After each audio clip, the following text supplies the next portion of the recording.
Today's video, it's all about, are you going to go to the Sturgis 2023? Are you going to make it to the 83rd?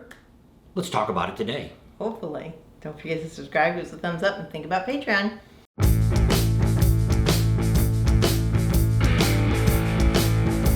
You know, we talk about this every year. Hey, because Sturgis seems to come around every year. About that Motorcycle time. rally, that is. Once a year. Yep. And so we're going to talk a little bit about it today for those. You know, this year, 2022, we had a lot. I mean, a really lot of people that we talked to that said it was their first time they've ever made it to Sturgis. Yeah. So we thought, you know, hey, let's start talking a little bit ahead of time now about what you should do, how you should plan it. Hey, this is going to be my first trip. You know, after we've done this, we're going to give you our experience of what we've seen, what we've learned, especially from where we talk to a lot of people about what's the best way to figure out how to come to Sturgis. So let's talk about that today. You know what's different now about Sturgis Motorcycle Rally is it's actually going on 2 full weeks now. Because with the dealership, Black Hills Harley Davidson, doing the pre-show, which starts Saturday and Sunday, the weekend before the rally actually starts, starting to get a lot more people starting to come in on that week. Because, you know, there's about 50 or 60% of the vendors are there. Actually, this year, there was a lot of vendors that were already in Sturgis before opening day, which was Friday. So we're going to talk a little bit about that. You know, when should we come? When would be a great day for me to show up in Sturgis? Well, the first thing you've got to do is you got to figure out, you know, if you're a working person like we used to be when we used to come to the rallies, you got to see, hey, what can I get off for a vacation? You know, how much time can I get? You know, how long is it going to take me to get to Sturgis? So those are the questions that you've got to ask yourself first is, how much time am I going to be able to get there? Or how much time am I going to be able to get off? You know, when you start looking at Sturgis, I have a lot of people say, how many days should I be there? You know, and what we look at is when we first went there, we actually stayed from Thursday to Thursday. We got there the Thursday before rally started, and we left the Thursday of the rally. And that was a pretty good point where we were lucky because we were only 3 days away. We had about 1,500 miles to ride.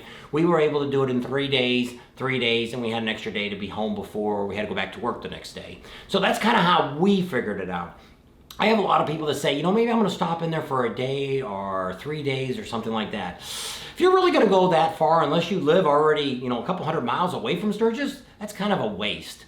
There's so much stuff to see in Sturgis that you're never, even in a week, you're never going to see it all. But if you're going to go in just 1 day or 3 days, it's just going to be so overwhelming for you because this is the biggest motorcycle rally probably in the world.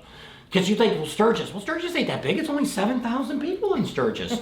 Well, you got to realize that this covers the whole state of South Dakota. It also goes into Wyoming, and into Montana there's events going on. So that's what makes this one the biggest, because there's every one of these states, every one of these little towns open their hands and their arms and say, come on into our town. We love our bikers.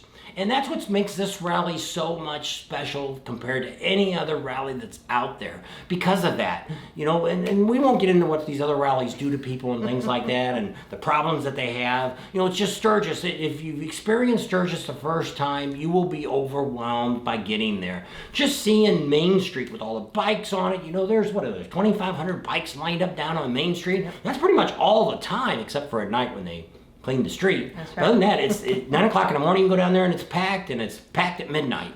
So there's a lot of bikes that are down there, and you can spend an afternoon just walking up and down Main Street. You know, not counting the rides. You know, to do the rides and do them justice, you're probably looking at about 4 to 5 days minimum to do those rides, because there's just so many of them. You just don't want to zip through them. You know, we've done that. We've been able to, because we do video. We were able to do last year in 2020. We got out there and did Iron Mountain, Needles Highway, and Custer all in the same day. But how often did we stop and look around and enjoy what's going on? Not much. That's right. So that's the point of, you're going to go this far, make some plans, and we're going to help you all the way through up until Sturgis. We're going to give you some great videos, going to give you some great ideas, but it does all go back to you. You have to decide. We can't tell you what. We can, of course, tell you what we do, but you have to make a decision. If you're only going to be there for so many days, you got to figure out, hey, this day I could do this, and do this. And we're going to help you plan that all the way up till Sturgis to where you can get there and say, hey, here's my plans. Now, things can change. just like the weather does out there. Yes. This year it got really hot. We had a lot of 105-degree weather out there. Actually, this year we didn't really have much rain. No. So that was a good thing. So, you know, it's a little different. You just got to kind of calculate what you're going to do. Like this year, we did all of our rides bright and early in the morning. We got out there about 7 or 8 o'clock. By noon or 1 o'clock, we pretty much had that ride for that day done. And even though it was 100 degrees, once you're out on the Black Hills, it was very comfortable. We were able to stop. We ate outside at a place. So, you know, it was okay.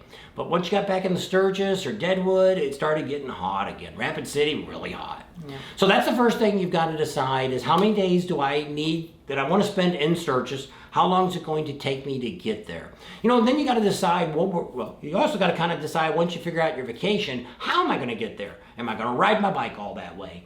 Am I going to trailer my bike that way? Am I going to fly in and rent a bike? So, you know, there's 3 different options you can do. You know, if I had only a week to do this, I'd probably think about flying in. Yeah.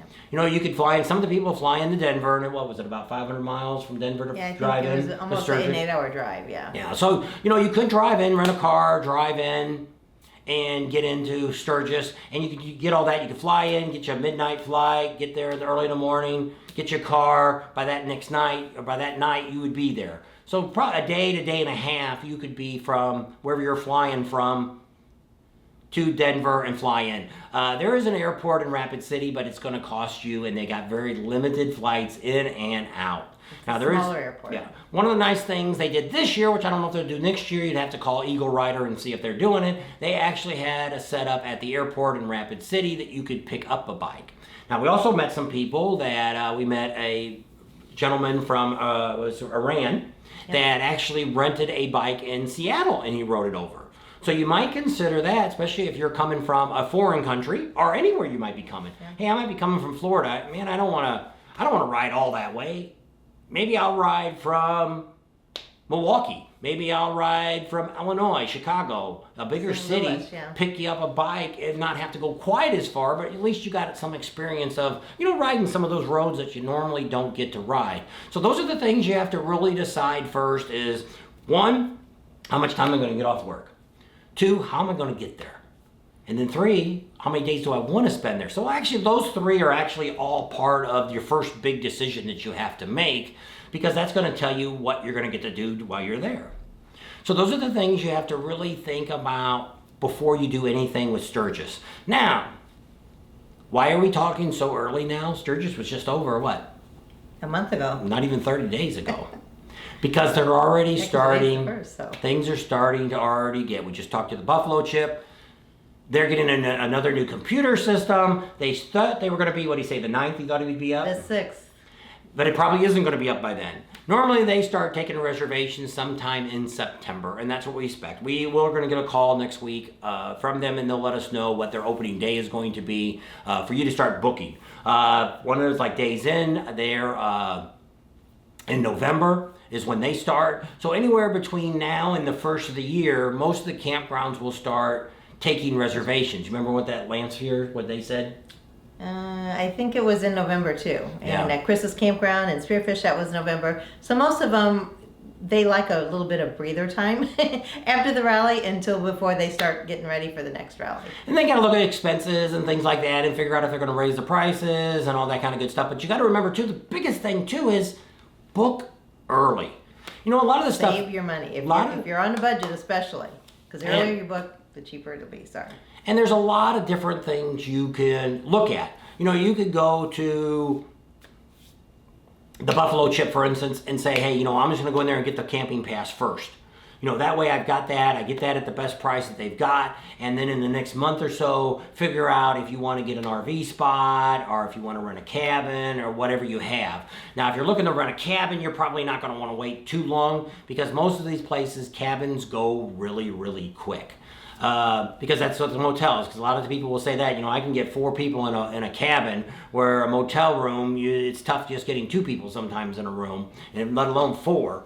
So there's a whole lot of different things to look at. The hotel prices a lot of times are a little bit cheaper too, if you're going to be coming out and booking a room earlier. So that really makes a big difference there too, when it comes to pricing. So those are the things you got to start thinking about already now. I always tell, which we've always done in the past, we always book before January 1st. That was always my policy and that was always my idea. Well, now with the way rally has been going, you're almost, like the Buffalo Chip, they were sold out, geez, I think 3 to 4 months before the rally ever came, they were sold out. You know, if you want to get one of the better, you know, if you want an RV spot or a cabin or you want to be in a certain location, you want to book that. If you're going to stay in a tent, not a big deal. Same thing with Glencoe and some of the other ones out there. We'll be getting you some more information on all the campgrounds about when they'll start booking and stuff. We'll have that here probably in the next month or so, probably in the next month. We'll get you that information about some of the campgrounds. You guys can start checking too. A lot of times you go on the website and they still got 22 prices up. Well, then they're not booking nothing yet.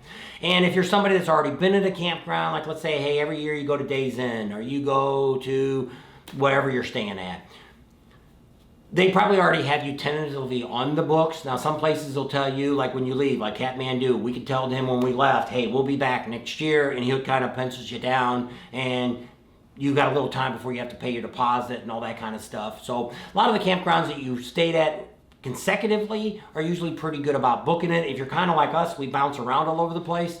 Not a whole lot of them is going to hold a spot for us from when we were there. So there's a lot of different ways you can come, and you can come on a budget. You don't have to go to Deadwood and spend $800 a night for a motel room. Or stay at the Sturgis Hotel for $700 a night Yeah. and stay right on Main Street. That's right. So you don't have to do that, but you can. You might say, hey, that's what I want to do. That's within my budget, and that's where I want to stay. That's your prerogative. That's right. So everybody's different on how they want to do it, but you can come on a slim dime, or you can spend mega bucks coming to Sturgis. And is things expensive in Sturgis? We'll talk about that in another video. So we'll leave you at that.